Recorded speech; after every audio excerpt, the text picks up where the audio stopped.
Hello Tania. Hi, Thank you so much for coming at this time. आना ही था, ऐसा case भी तो पहली बार हुआ है। Okay, now what is your medical opinion on this? Prima facie investigation के हिसाब से तो हार्ट अटैक लग रहा है, बट मैं कंफर्मेशन ऑटोप्सी के बाद ही दे पाऊंगी। Did she have a cardiac history? उसे फ्लाइंग से डर लगता था और आज सुबह ही वो एलए से एक लॉन्ग फ्लाइट लेकर आई थी। कभी कभी लॉन्ग फ्लाइट के स्ट्रेस से हार्ट अटैक हो सकता है। और अब बॉडी गायब है, यानी कि ऑटोप्सी हो नहीं सकती, and I can't even prove you wrong, right? एक और पॉसिबिलिटी है, वो क्या? कैटालेप्सी। Oh God. वाकई तुम्हें लगता है कि वो लाश नहीं है? कैटालिप्सी मतलब? अरे भाई, ये डॉक्टर की भाषा में भूत को कैटालिप्टिक कहते हैं। It is a proven theory. What nonsense. Dead declare होने के 12 घंटे के बाद भी लोग वापस लौटे हैं। अच्छा चलो मान लिया, but it makes no sense ना। अगर वो उड़ गई थी तो उसने शोर क्यों नहीं मचाया, मदद क्यों नहीं मांगी, उड़कर गायब हो गई? Exactly. क्योंकि वो जिंदा नहीं थी, किसी ने उसकी बॉडी गायब की है। It was just a theory guys. Okay, let's talk about it logically. अगर हार्ट अटैक से मौत हुई है तो बॉडी गायब करने से उसको क्या फायदा हो सकता है? एग्जैक्टली क्या फायदा हो सकता है?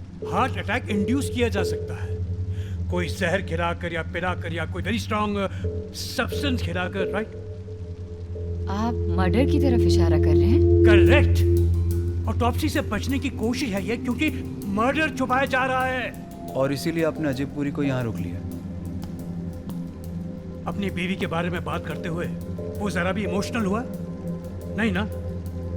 नैन्सी को मरे हुए आज 10 साल हो गए हैं, लेकिन आज भी मैं वैसे बात करता हूँ जैसे जिंदा है वो। और आज ही उसकी बीवी की डेथ हुई है। I am sorry sir, but I don't agree with this theory. अगर उसे बॉडी गायब करनी ही थी तो पहले ही कर लेता ना, वो मौत तक आने क्यों देता बॉडी को? I think Pawan is right. अगर इसने अपनी बीवी का मर्डर किया है तो बॉडी गायब करने में इसका नुकसान है, फायदा नहीं। आप लोग समझ नहीं रहे। अजय की साइकोलॉजी समझो। वो घबरा गया था कि ऑटोप्सी के बाद उसका मर्डर पकड़ा जाएगा, इसलिए उसने वही गलती की जो हर नया क्रिमिनल करता है। वो वापस आया और उसने बॉडी गायब कर दी। फिर I should have expected this. What do you mean? Sir मैं जूनियर हूँ, अब मैं कुछ कहूँगा no say it, we are discussing this it. Sir मुझे लगता है हर केस को बहुत पर्सनली ले लेते हैं। मतलब जजमेंटल हो जाता है। आप अजय पुरी को पहली बार मिले और हमेशा की तरह मिलते ही आपने अपना डिसीजन दे दिया, ना कोई सबूत ना कोई witness. I mean if this is not judgemental then relax. Sir सच्चाई यही है कि आप अब तक नैन्सी मैम के सदमे से बाहर नहीं आ पाए। लेकिन सर उनके एक्सीडेंट को 10 साल हो गए। अब it's been 10 years sir.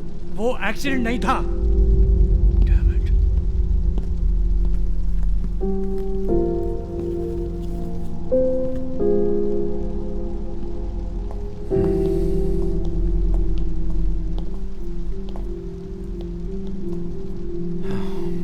I am sorry sir.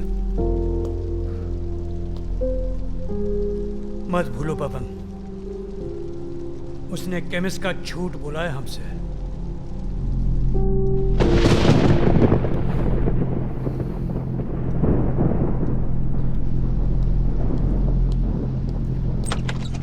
Both of you be here and keep an eye on him. Like us on the left. Okay. क्या हुआ? कहाँ है सब? आप अंदर बैठिए, सर आकर बात करेंगे। तुम्हें टाइम देखा है? उनको बोलो मुझे घर भी पहुंचना है। हाँ मुझे पता है। Please sit inside. Please please don't touch me. Please. This is nonsense. तुम्हें पता भी है मैं कौन हूं? पता है। अब बैठिए, मैं देख कर आता हूँ क्या हुआ है।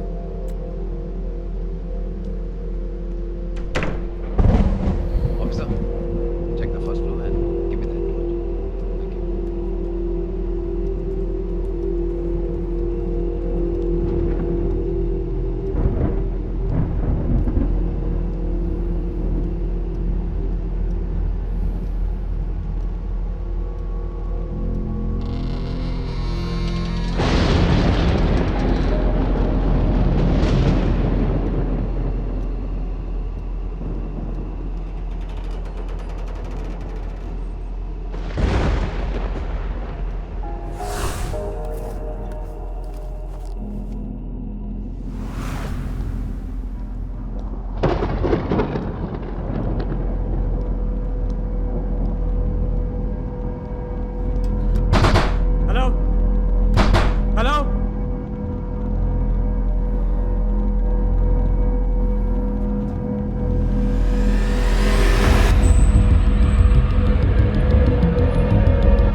सर, किसी ने फ्यूज के साथ छेड़खानी की थी। तुम यहाँ इस कमरे में क्या कर रहे हो?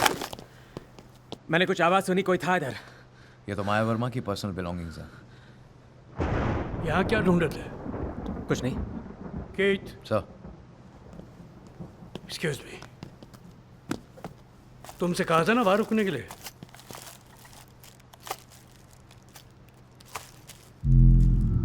सर सेलफोन मिसिंग है। सेल फोन मुझसे क्यों पूछ रहे हो? तो किससे पूछूं? तुम्हारी बीवी से पूछूं? जेब खाली करो। Are you serious? मैं माया का सेल फोन क्यों लूंगा? करते हुए मैं खुद करूं। Unbelievable. ये सेल फोन मेरा है, by the way. हाथ ऊपर करो। क्या? हाथ ऊपर करो। पर क्यों? क्योंकि मुझे तुम पर भरोसा नहीं है। You have no right to search me. Sir ये ठीक कह रहे हैं, लेट्स नॉट। मुझे अपना काम करने दो Pawan. Turn around. I said turn around. Sir, क्या please, कर रहे हो आप? sir. Spread your legs, come on. Spread your legs, come on. You have no right to do this. Please हम ऐसा नहीं कर सकते हैं सर। आपको मेरे लॉयर्स को जवाब देना होगा। ये क्या है?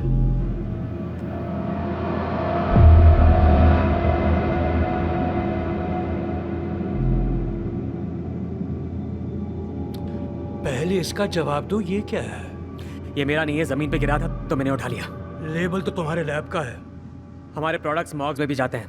यहाँ पर कोई भी कैबिनेट खोल के देख लो, हमारे बहुत प्रोडक्ट्स मिलेंगे।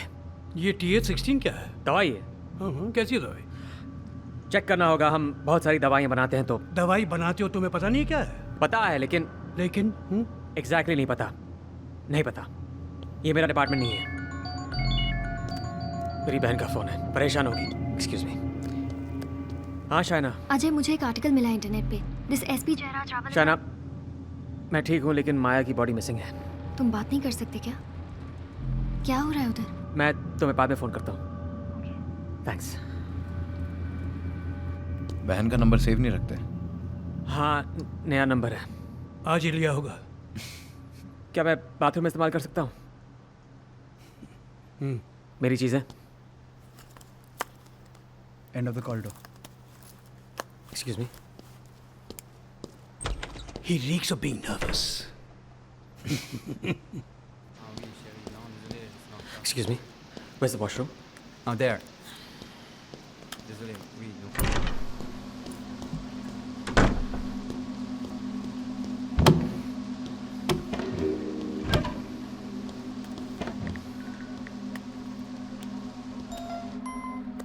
हेलो, ऋतु, जल्दी बोलो, मेरा टाइम नहीं है। एक जर्नलिस्ट ने जयराज रावल पर एक लंबा चौड़ा आर्टिकल लिखा है। जयराज रावल को अल्कोहल प्रॉब्लम की वजह से कुछ दिन के लिए सस्पेंड किया गया था।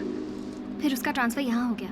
उसकी बीवी मर चुकी है और उसकी बेटी उसे छोड़कर चली गई। थोड़े दिन वो काउंसलिंग में भी था। ऐसा रूमर है कि उसे उसकी मरी हुई बीवी दिखाई देती है। मुझे पता था। मुझे तो पागल ही लगता है थोड़ा। क्या हो रहा है उधर? ऋतु, कोई कुछ जानता है। क्या? कौन? पुलिस? पुलिस का डर नहीं है मुझे। किसी ने माया का लॉकर तोड़ के उसका सेल फोन चुरा लिया। शिट। और TH16 की शीशी जो मैंने फेंक दी थी वो उस लॉकर में पड़ी थी। अब पुलिस के पास है।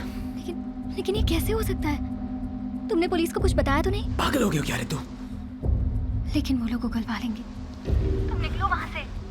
पुलिस से बड़ी प्रॉब्लम यह है कि हम दोनों के अलावा सिर्फ माया को पता हो सकता था कि उसके साथ क्या हो रहा है, और वो मर चुकी है। मैंने सब कुछ सही किया था। उसके बचने का कोई चांस ही नहीं था। अजय, क्या वो बच सकती थी?